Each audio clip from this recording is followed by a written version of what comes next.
parental narcissistic abuse expert.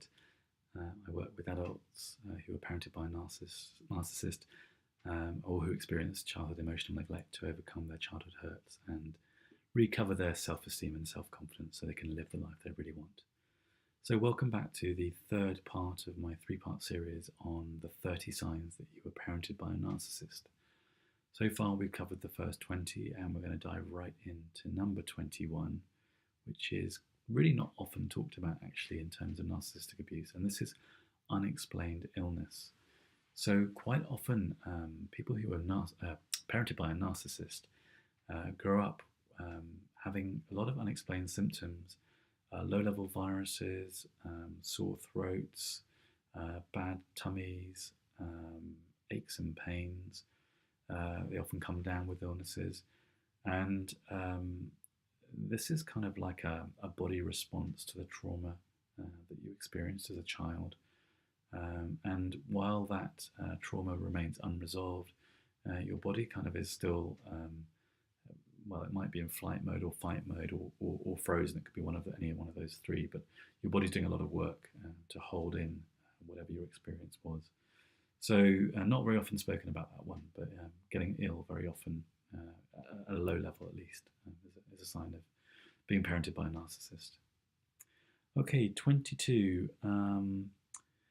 Yeah, this one doesn't get talked about too much, and I have it from my experience, and I see it also in clients I work with sometimes, not always, but that you blush a lot.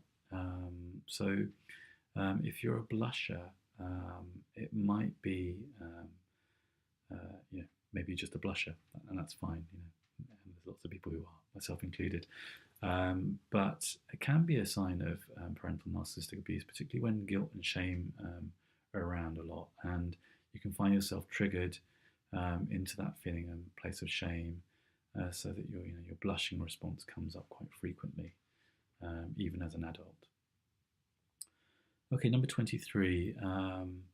You find yourself irritable, but it's difficult to say why.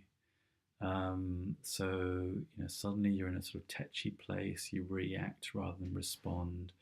It doesn't take much to get your goat. All these can be signs that you had some difficulty in childhood, along with all these other signs. I think by itself it wouldn't be a sign. Everybody gets grumpy from time to time. But alongside these other signs, it can be an indicator, because it's usually a sign of unexpressed feelings in some way.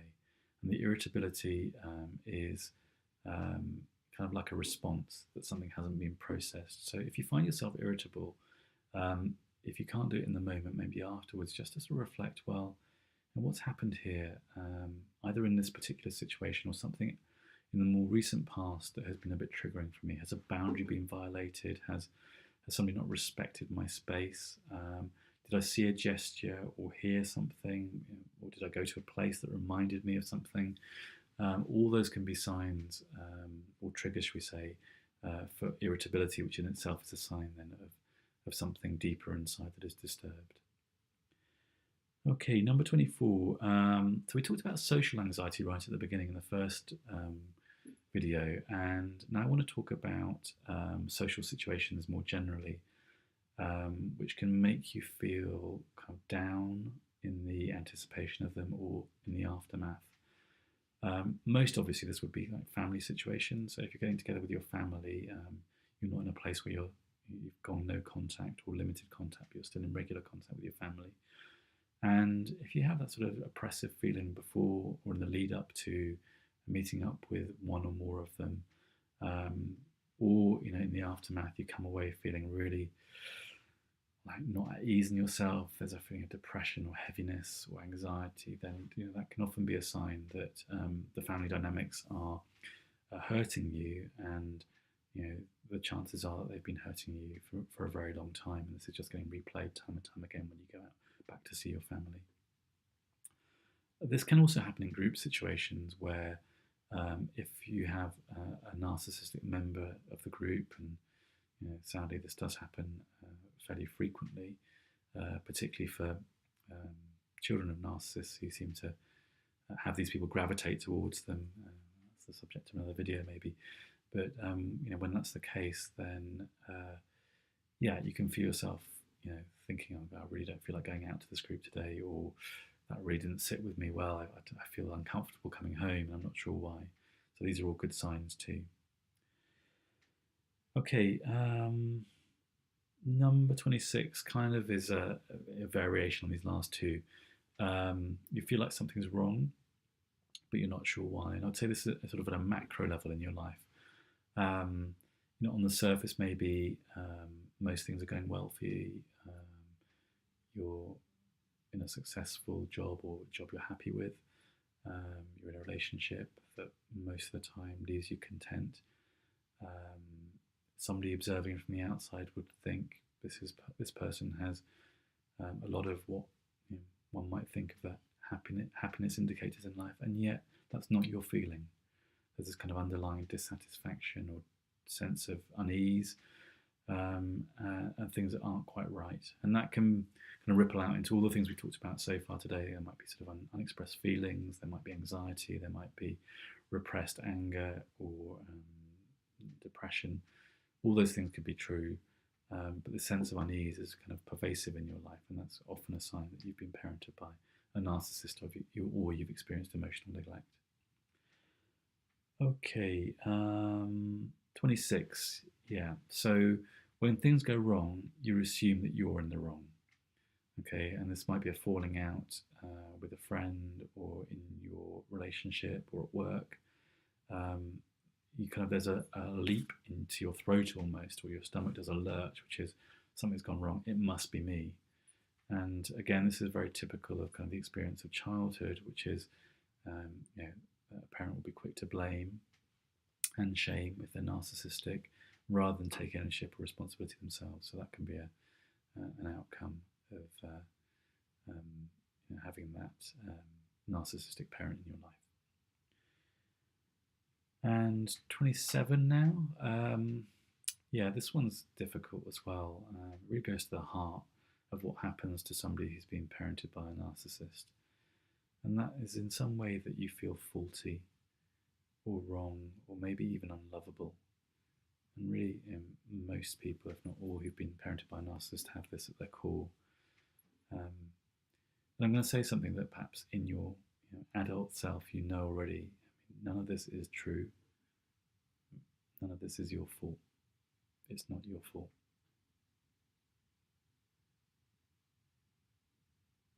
When you grow up in a narcissistic environment, it can be really, really tough. And really, you're in survival mode for most of your childhood, and quite often that survival mode feels like it's how you're living your adult life as well. So when you live life like that, you start to question yourself as a child. Well, if my parent is this way with me, there must be something wrong with me. Maybe I'm not lovable enough. Maybe I'm not good enough. And that gets internalized and carried through right into your adult life until you break the pattern. So it's really hard to feel like you're lovable, that you're worth a damn.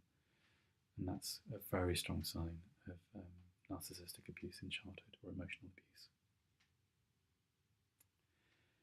Okay, 28 goes hand in hand with this, and that's the strong inner critic. So if you have a very critical parent as a child, or critical sibling, or critical family environment where you're shamed or belittled for being yourself or for making mistakes, then you develop this inner critical voice. And everybody has it pretty much, except perhaps a full-blown narcissist. This critical voice tells you off for the slightest indiscretions or mistake making. Sometimes it can be very virulent, it can be violent in its language, it can swear at you, it can tell you off, or it can just tell you you're an idiot, you're a fool. And believe it or not, this inner critical voice kind of came about as a protective mechanism as a child. If you can catch yourself first, then at least you don't get it in the ear from a parent or a sibling or a friend or a teacher or whatever. So that inner critic kind of stops you in your tracks. The trouble is you don't shed it when you grow up into an adult. You still have that inner critic, and sometimes it's dialed up really, really high. And it can make your life a misery. So one thing you can do about that is start to notice it and to challenge it. If you start saying to yourself, oh, I'm an idiot again for doing that, you can just say, well, no, maybe I made a mistake, but everybody makes mistakes. Everybody makes mistakes. So just kind of having that compassionate challenge for that inner critical voice. Okay, 29. A really big sign of emotional abuse, childhood emotional neglect, narcissistic abuse, is the emotional flashback. It's a classic sign of post-traumatic stress. So what this means is that if you're in a certain situation which can mirror a childhood experience, it can trigger a form of emotional flashback. It doesn't necessarily have images, it's just a sort of sense of feeling. So it takes you back to being at a time when things were pretty tough. So, if somebody speaks to you in a certain tone, it can sort of flood you with shame, even though that person isn't intentionally trying to shame you. Or if somebody's voice perhaps takes on a slightly aggressive tone, it can throw you back into times when you were aggressed as a child, or shouted at or belittled. So emotional flashbacks are a massive sign of emotional neglect. And that brings us to number 30. Well done for staying with me.